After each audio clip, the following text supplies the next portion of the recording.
Hey. I'm Robyn. I'm just gonna read these, okay? I've got like 11 poems. You're gonna make it.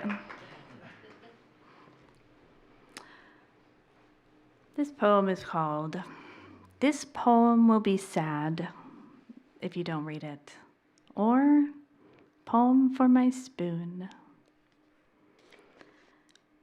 And that has like a little epigraph that's kind of like woven through it. From Ocean Vuong's poem, "Someday I'll Love Ocean Vuong." And the epigraph is, "Loneliness is still time spent with the world." All right. Don't worry, Spoon. I know. The darkness held inside a mouth. The loneliness, coming out damp, a breath of light and then back in. The softness of a tongue, a partner's steady breath as grounding as breakfast. Spoon, I know the bump.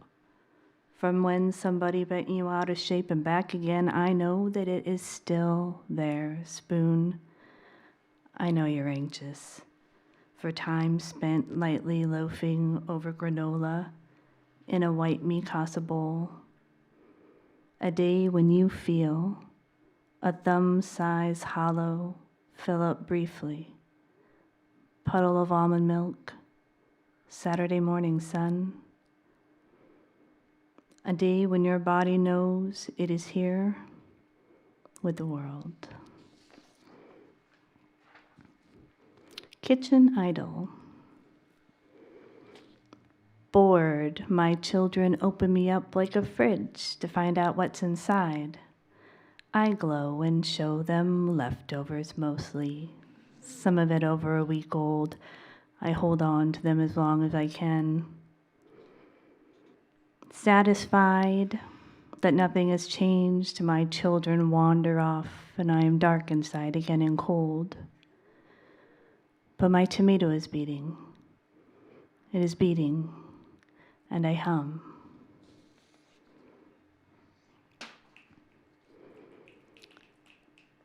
House time. I pull sheets of space-time across my bed. Neon filas align. Water glasses shiver and twinkle in cupboards. Superfluous Afghans draw into the darkening basement. Spare chairs fold in on themselves. The gravity of expired curry powder. Spilled clumps of brown sugar.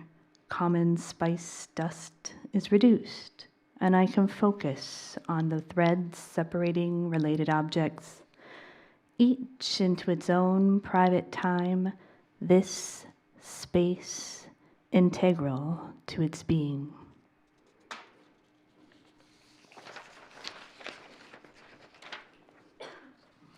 Conjugal entropy.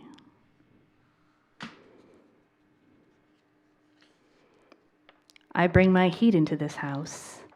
Exciting air, closer to fizzle, flipping switches, lighting lamps, dropping record player needles, deepening grooves, smudging refrigerator handles, oven knobs, forks and spoons, serrated knives, all breaking down beneath my heat. You bring your heat into this house, my body breaks down into sound and breath, a space for you.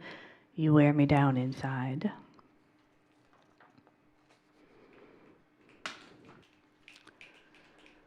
This is called Glows on Hair and Hyperfocus. A glows is a poem that has like a 4-stanza epigraph, and each line of the stanza is the last line of like one of the poem stanzas. Like the first line of the epigraph stanza is the last line of the first poem stanza on through. Okay. So the epigraph is from Gracie Levitt's poem, Think Pieces, and it's, "Let's insist it's not disordered to care about what we care about," the lyric. A follicle close focus, the gentlest lashes, open, close, too close. Let's insist it's not minutia probleming us with thick pit fluff, softly longing and too disordered to care. We lean in, tender nostrils pulsing simple plosives about what we carefully comb. All of this vellus on my fingers, each individually wrapped about the lyric.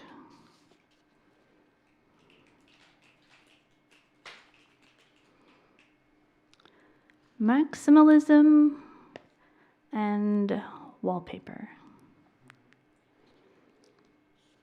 Patterns overgrow walls, mimic hearts of ivy. We fill a room, adding, star jasmine, wisteria, morning glory. Dissatisfaction blossoms. How dandelions spread, making us wish for more.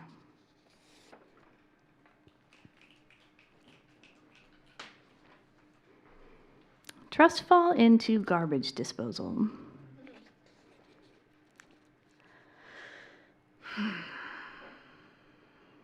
Shredding my apron, I turn myself off.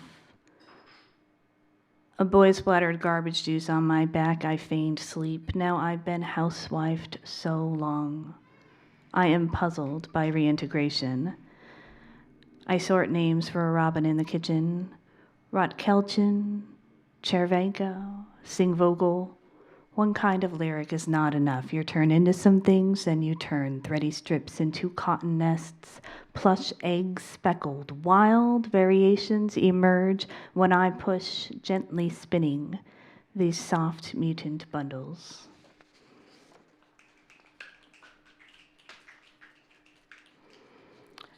Firewalk inside barbecue grill. Sneaker soles fluoresce, ashes of socks shake down. Hallelujah, I stomp in 2/4 time. My mother lifts my handwritten pages with tongs and lays them on the grill. That story was my kindling. I hop barefoot, twist my ankles to the clacking of briquettes, stand up, play knick-knack on my shins, Midwest can, rubbing my thighs together till between them burns a song that smolders in my mouth. I huff with glory, puff fireworks that amber as they land in my hands, goldfinches light upon my fingers.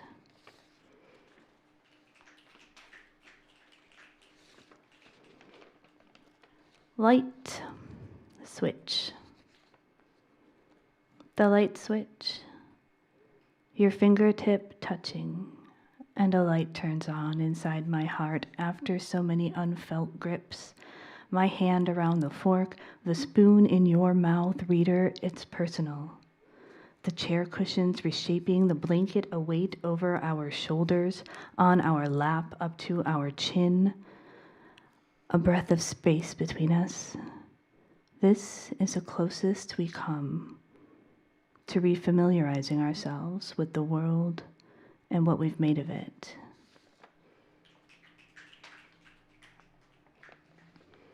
Oh, bad. A new bend of morning light. The pillow is an easy hill to slide down.